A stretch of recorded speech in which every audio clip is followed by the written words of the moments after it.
Homelessness. That weird anomaly that plagues the richest country in the world, and we just can't seem to solve it, no matter how many people we bomb, no matter how many countries we invade. However, as with many issues, like the local food movement, the growing problem of homelessness has prompted many individuals and community organizations to take matters into their own hands.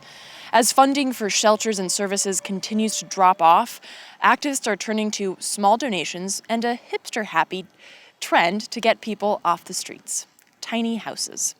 If you haven't heard, the tiny house movement has grown, no pun intended, significantly in the past few years for minimalists and adventurers alike, who like the simplicity, the coziness, the mobility, and the cheapness of a tiny home, as opposed to getting raked over the coals for rising urban rent or trying to buy a house with fuck tons of student debt, a low-wage job, and bad credit.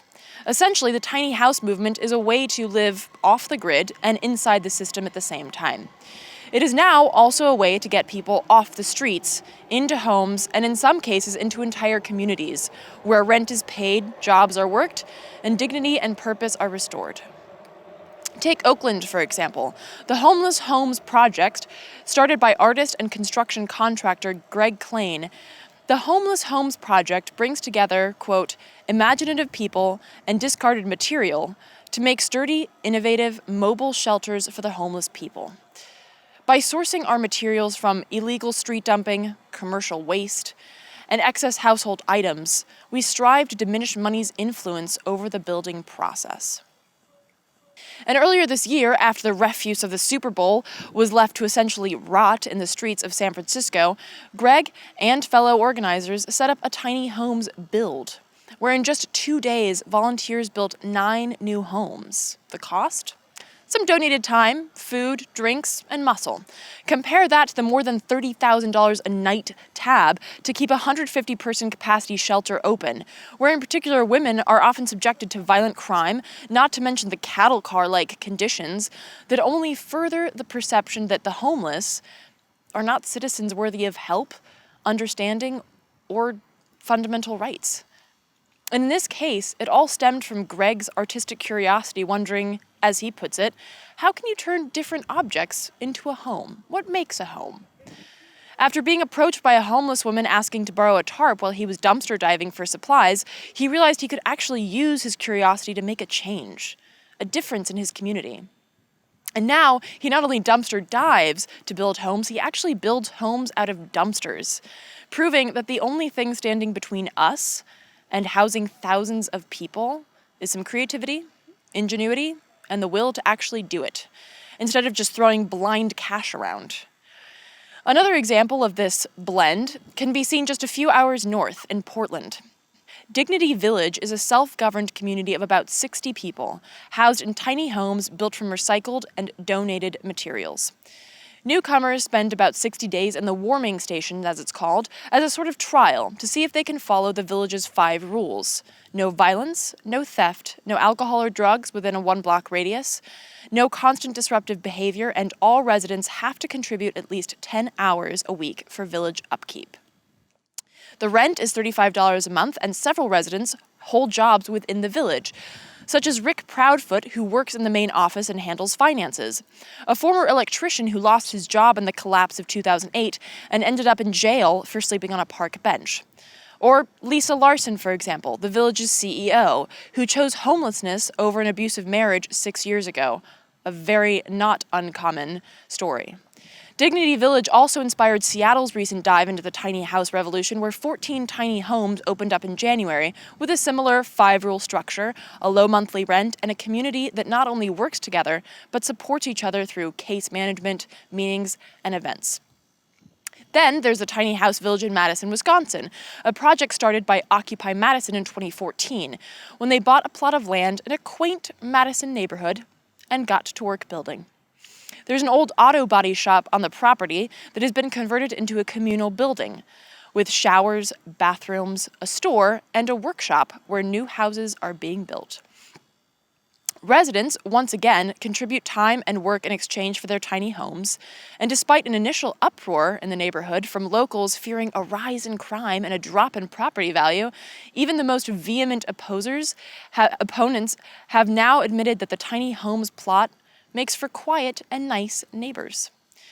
Who'd have thunk it? It's almost like the homeless are like human beings or something. To date, there are tiny homes initiatives in Idaho, Nashville, Tennessee, Austin, Texas, Charlotte, North Carolina, and plenty, plenty more. And while all of them have a slightly different system, they all stem from the same concept. Hey, this homelessness epidemic is fucking ridiculous. People deserve better. We should do something about it. And while some cities have lent a hand in terms of land use and other resources, some cities, like Los Angeles, for example, have been incredible assholes. Earlier this month, officials in Los Angeles confiscated and tore down a handful of the 37 tiny homes built by Elvis Summers, who started a GoFundMe campaign aimed at building homes for the homeless. His result? Simple 6 by 8 foot houses that resemble sheds, painted in bright colors with solar panels on the roof, wheels on the bottom, and a portable camping toilet. And as one resident pointed out, a door. Willie Hadnot, a former resident of a tiny house who had his confiscated by the city, told NPR, "About my house, I had peace of mind. I could shut the door, go lay down, quiet. And that's what I miss a whole lot. I don't want to start crying." The little houses were small enough to fit in a parking space, or if that wasn't available, with the whole wheel situation on the bottom, you could move it to somewhere more convenient. But LA said, you know what? Fuck that. Connie Llanos, spokeswoman for Mayor Eric Garcetti, blamed it on a concern for the well-being of the homeless. Unfortunately, these structures are a safety hazard. These structures, some of the materials that were found in some of them, just the thought of folks having some of these things in a space so small, so confined, without the proper insulation, it really does put their lives in danger. Okay, so I don't even know what the fuck you're trying to say there, but do you want to know what's more dangerous than sleeping in a small shed? Sleeping outside, you piece of shit idiot. With more than 44,000 homeless people in Los Angeles, you'd think that officials would love and welcome Elvis Summers' initiative to help out. But instead, they advise that the homeless look for shelters and line up for vouchers, which, you guessed it, are harder to come by than a grade 10 reading level at a Donald Trump rally. Clearly, there's a reason why regular citizens like Elvis or Greg or the Occupy Madison folks are taking initiative on the issue of homelessness. Because they're the only ones who are. Now, while there's plenty more to be said on this subject, and indeed just the subject of tiny homes for the homeless, we have to shift gears here and get to our awesome interview of the week.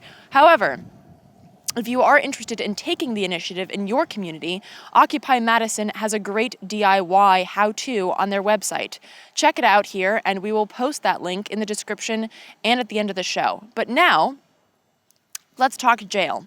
Indeed, something that sort of oftentimes ties into the issue of homelessness. In fact, the Prison Policy Initiative published a report by the Bureau of Justice Statistics in 2015 that showed that in 2014, incarcerated people had a median income of only $19,000, roughly, prior to being incarcerated.